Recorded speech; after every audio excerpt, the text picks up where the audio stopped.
খুবই মুখরোচক মজাদার একটা নাস্তা আলু দিয়ে, যার জন্য আমি আলুকে সিদ্ধ করে নিয়েছি, এরপরে ম্যাশ করে নিলাম।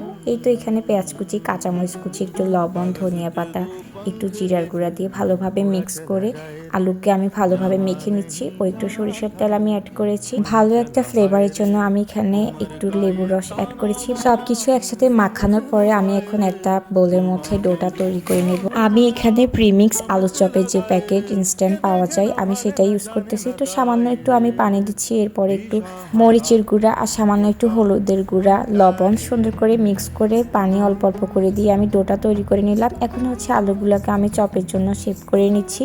তো এইভাবে করে আমার কয়েকটা আলুর চপ বানানো শেষ। এখন হচ্ছে আমি এটাকে ডোটার মধ্যে মাখাবো সুন্দর করে।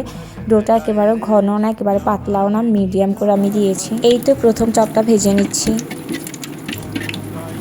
তো এই তো আমার প্রথম চপটা ভাজা শেষ। আমি এখন এটাকে তোমাদেরকে দেখাবো যে কতটা ক্রিস্পি হয়েছে।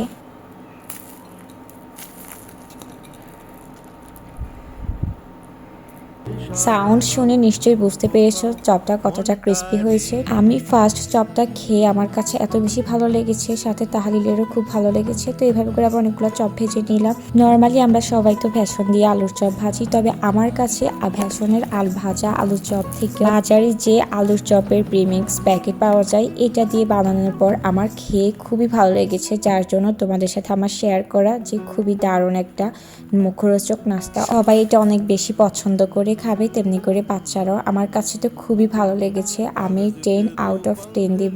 অবশ্যই তোমরা একবার ট্রাই করে দেখতে পারো।